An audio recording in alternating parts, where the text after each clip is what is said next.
Welcome to The Explainer. Today, we're going on an incredible journey.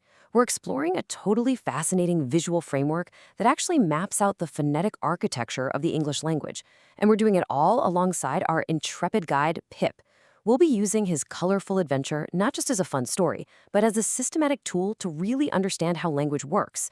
We're diving deep into the absolute magic of rhyming word families, and we'll see how mastering this kind of spatial visual approach can completely change the game for how reading and language are taught. So here's a question for you. How can learning just 3 little letters help you unlock a whole world of words? It sounds almost like magic, right?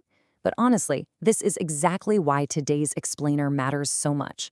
When you really break down the building blocks of language, you realize that effective reading isn't about painstakingly memorizing words one by one. No way. It's about learning a highly efficient system.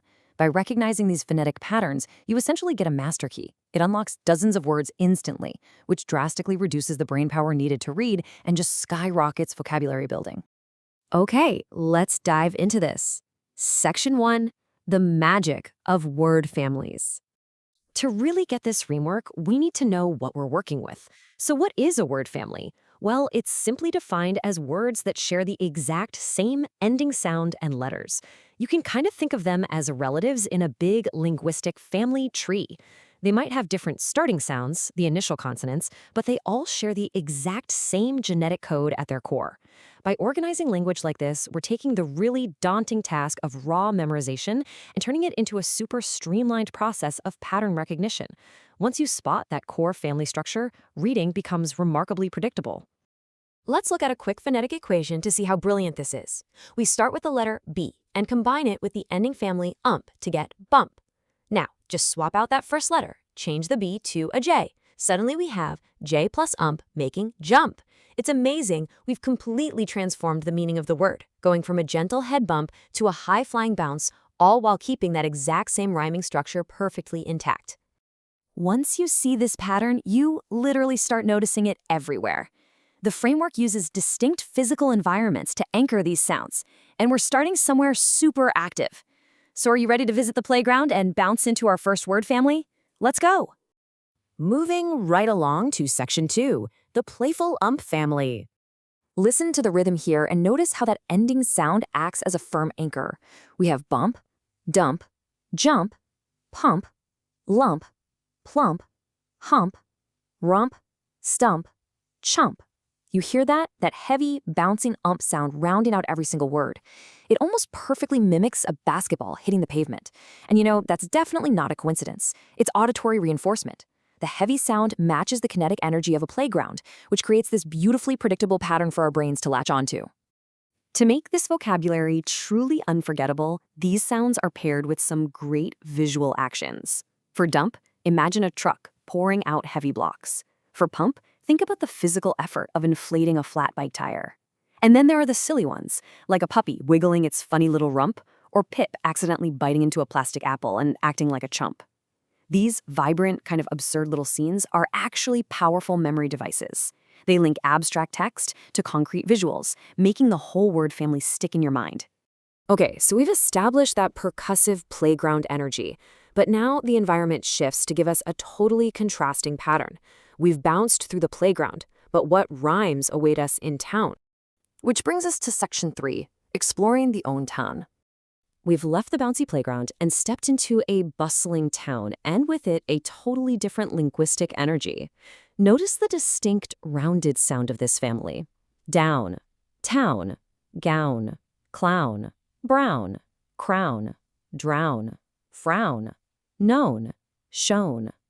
The sound here stretches out significantly more than our punchy playground words. It really shows off the amazing diversity of sound we can create just by swapping that first letter, while the own ending stays steady as a heartbeat. What's really fascinating is how vivid these town-based visuals are. Think of the word gown. You immediately picture a princess walking in an elegant dress. For clown, it's a performer juggling red balls. An upside-down mouth instantly gives us a frown. And a magician pulling a rabbit from a hat demonstrates being shown. By linking that own sound to these concrete, highly specific images, learning this vocabulary happens so much faster. Down on the ground, the town is packed with all this concrete imagery. But what happens when we look up from the cozy town and into the bright blue sky? That upward gaze completely shifts us from grounded concepts to an open, airy space, which perfectly sets us up for our next vowel sound. Let's look at that in Section 4, Soaring with the Y Sky. Now observe the contrast here. These words are visually tiny. Some are literally just 2 or 3 letters long, but they carry a hugely expansive sound that just stretches right out into the horizon. My, by, fly, sky, try, cry, dry, fry, ply, spy. The letter Y is doing all the heavy lifting, acting as an open, unconstricted vowel sound that gives these tiny words a massive, echoing resonance. And up here in the airy sky, we still have brilliant environmental mapping. For cry, chopping a tiny onion makes Pip shed a tear, boo-hoo. A sizzling egg in a pan perfectly illustrates fry. A thin sheet of wood demonstrates ply.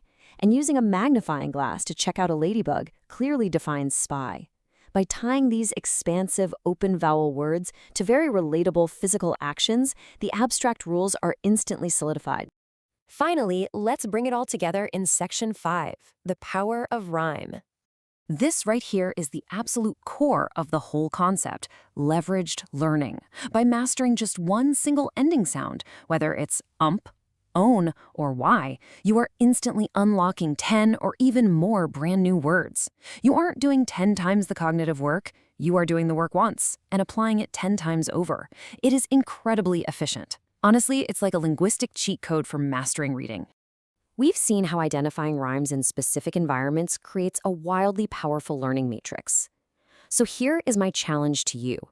Pip found rhymes in the playground, the town, and the sky. But what word families are hiding in your own room right now? The patterns are literally everywhere once you have the framework to look for them. Take these skills off the screen and into the real world. Keep exploring, keep finding those rhymes, and I'll catch you in the next explainer.